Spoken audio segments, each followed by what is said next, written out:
Hi hello good evening అందరికీ. ఈరోజు 6th class సోషల్లో హిస్టరీలో భాగంగా మనం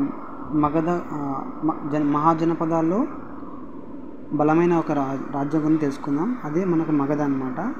మనకు మహాజనపదాలు వచ్చేసి మొత్తం 16 ఉంటాయి అన్నమాట. వాటిని మనం షోడశ మహాజనపదాలు అంటాం.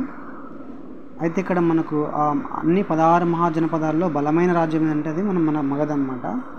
మగధ రాజధాని వచ్చేసి మనకు గిరివ్రజ లేదా రాజగృహ. మగధ గంగానదికి ఇరువైపులా విస్తరించి ఉంది. అయితే మగధలో కొంత ప్రాంతంలో అడవులు ఉన్నాయి. అంటే ఈ ప్రాంతంలో అడవులు ఉన్నాయి. అయితే ఈ అడవుల్లో ఏనుగులు పట్టుకొని మనకు యుద్ధాల్లో పోరాడడానికి శిక్షణ ఇచ్చేవారు అనమాట. అంటే ఈ మగధ అడవుల్లో ఉన్నటువంటి ఏనుగులను తీసుకొచ్చి వాళ్ళు శిక్షణ ఇచ్చేవారు అనమాట. ఈ అడవుల నుంచి వచ్చే కలుపుతున్న వాళ్ళు ఏం చేసేవారంటే కోటలు, రాజభవనాలు, రథాలు నిర్మించేవాళ్ళు అనమాట. అంటే ఈ అడవులో ఉన్నటువంటి ఏనుగులు మాత్రం అక్కడ శిక్షణ ఇచ్చి యుద్ధాల్లో ఉపయోగించేవారు అనమాట. ఈ అడవుల్లో వచ్చే కలపతో వారు ఏం చేసేవారంటే కోటలు, రాజభవనాలు, రథాలు కట్టేవారనమాట. అయితే మగధకు దక్షిణ ప్రాంతంలో మనకి ఇనుప ఖనిజ నిక్షేపాలు ఉన్నాయన్నమాట. మగధకు దక్షిణ ప్రాంతంలో ఇనుప ఖనిజ నిక్షేపాలు ఉన్నాయి. మగధకు ఉత్తరంగా ఉన్న గణరాజ్యం ఏంటంటే వజ్జీ గణరాజ్యం.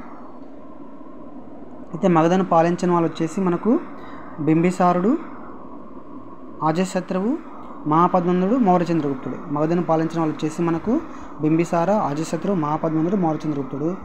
అయితే వీళ్ళు బింబిసార, అజాతశత్రువు మాత్రం మగధను ఒక బలమైన రాజ్యంగా తీర్చిదిద్దారనమాట.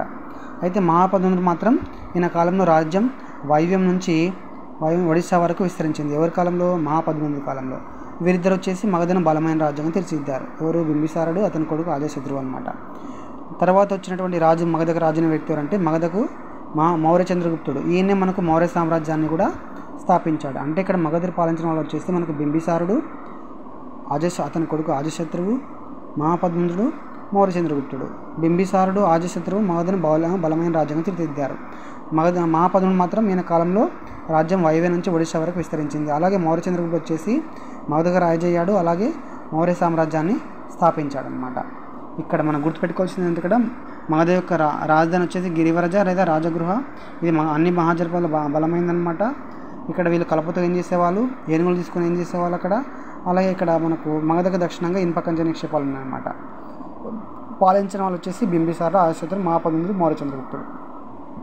నెక్స్ట్ వచ్చేసి తర్వాత మహాజనపదం వచ్చేసి మనకు వజ్జీ గణరాజ్యము.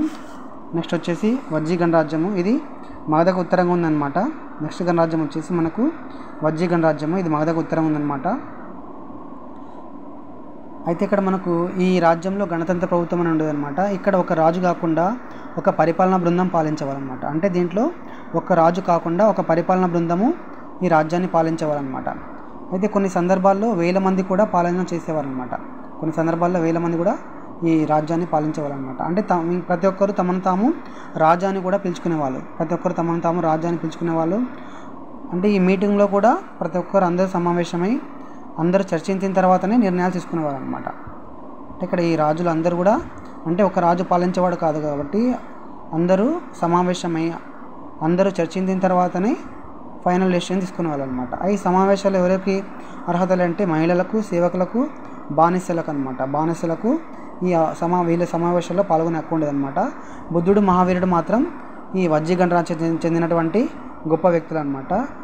అయితే ఇక్కడ ఈ బుద్ధుడు, మహావీరుడు మాత్రం అన్ని జనపదాలు గౌరవించేవి. ఈ గణరాజ్యాలు వచ్చేసి మనం దాదాపుగా 1500 సంవత్సరాలకు మనగలనమాట. అయితే ఇక్కడ ఇది వజ్జీ గణరాజ్యంలో ఒక రాజు కాకుండా కొంతమంది రాజులు కలిసి పాలించేవాళ్ళనమాట. తమను తాము రాజ్యాన్ని పిలుచుకునే వాళ్ళు. వీళ్ళ మీటింగ్లో మాత్రం మహిళలకు, సేవకులకు, బానిసలకు అవకాశం లేదు. బుద్ధుడు, మహావీరుడు మాత్రం వజ్జీ గణరాజ్యం చెందిన వ్యక్తులు అనమాట. ఈ గణరాజ్యాలు 1500 వరకు మనగలిగినాయి. తర్వాత వచ్చేసి మనకు షోడశ మహాజనపదాలు రాజధానులు వచ్చేసి మనకు సాధారణ శకం 600 భారతదేశానికి సంబంధించిన 600 సంవత్సరాల పూర్వం అనమాట. మొత్తం ఇక్కడ తీసుకుంటే కాశీ, వారణాసి అంటే మనకు మహాజనపదం రాజధాని కాశీ, రాజధాని వారణాసి, కురు రాజధాని హస్తినాపురం, ఇంద్రప్రస్థం, ఇస్కారా, కోసల రాజధాని శ్రావస్తి, కాంబోజ రాజధాని రాజపురం, గాంధార రాజధాని తక్షశిల, పాంచాల రాజధాని అహిశ్చత్ర, కాంపిల్య, సురసేన రాజధాని మధుర, చేది రాజధాని శుక్తిమతి.